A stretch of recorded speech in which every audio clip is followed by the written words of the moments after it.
Hey, welcome back to IndieCade 2015. I'm here with Albert, and we're talking about the Museum of Simulation Technology. This is a very, it's a puzzle, but it's about perception. Why don't you tell me a little bit more about it?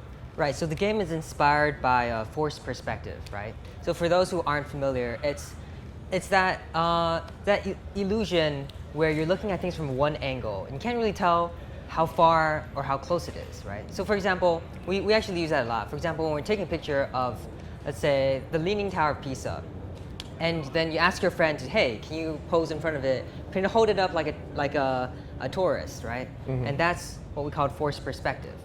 And so in the game itself, like, you're using this forced perspective to actually solve puzzles.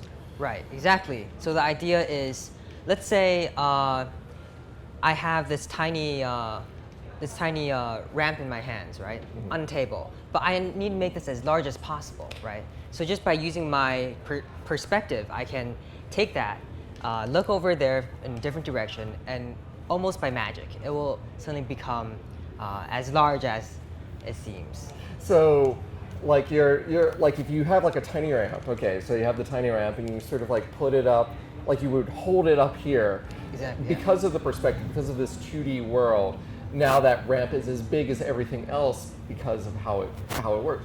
How did you come up with that sort of idea? So for this idea, I actually, just thinking about it right before I went to bed, which I think is the best time to come up with ideas. I guess so. So there's a lot of games that came out that are awesome recently, like Portal, like Antichamber. I was thinking, is there a way I can move objects different from any other game out there, right? So I thought of a whole bunch of ways. And at the end I was like, oh, I'm too tired, I need to go to sleep. What if you just, took an object and put it down, and somehow, if it was just as convenient as that would be great. That's it makes a very like interesting sort of way, because now like everything that you have is like a tool, and you're always having to sort of like move things around, and you're like having to like judge your perspective, as you're saying, like right. Using that museum. This is actually in a museum sort of environment. Like, why did you put it in that sort of world? The idea of museum is great because you can put any object in a museum and it kind of makes sense, right?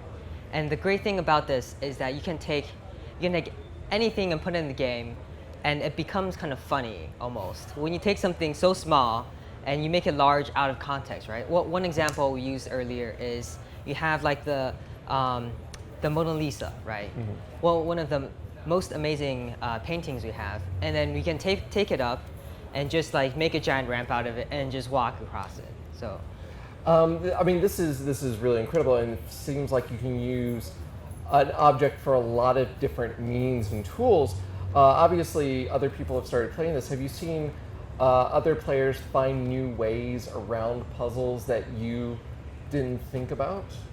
Actually, constantly, and people have this thing of, instead of just solving the puzzle, they like to go somewhere else, right? They want to try to get out of the room, which is sometimes almost too easy if you let them have the power to do anything, right? People have tried to like climb out of this room because I forgot to put a ceiling, and just like look at the geometry from outside, Do you find that giving players like so much power can be overwhelming for them, or like also a little overwhelming for you as the designer, having to think about things where you're giving people this immense power to change the perspective or change the size of items in the room?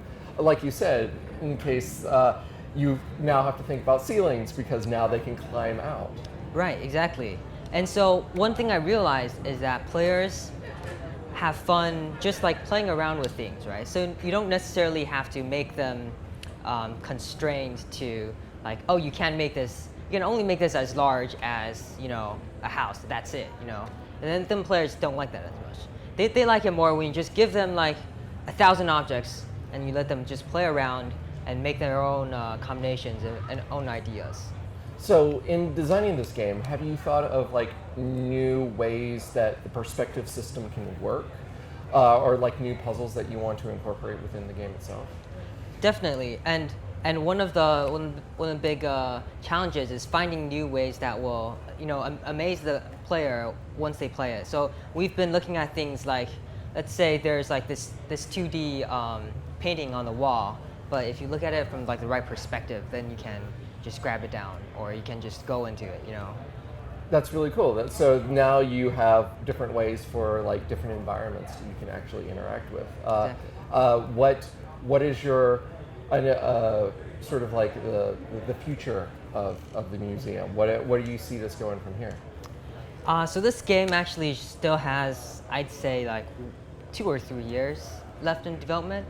So hopefully we'll be adding, more gameplay and putting on a more cohesive story that people can enjoy while they solve these puzzles. And hopefully, after 2 or 3 years, we'll release it. Maybe. Maybe. That's excellent. 2 or 3 years sounds like a lot of time, but I think a game like this, for what I've gotten a chance to play around with it, it's really fun. Is there a demo or anything like that out that people can get their hands on? Not at this moment, but we hope to release a demo at some point in the future. Well, that sounds great. That was Albert. This is Museum of Simulation Technology. Make sure, hopefully, demo maybe in the future, or just wait around for 2 or 3 years, and you'll be able to get your hands on it. Albert, thank you very much for talking to us. Thank you very much.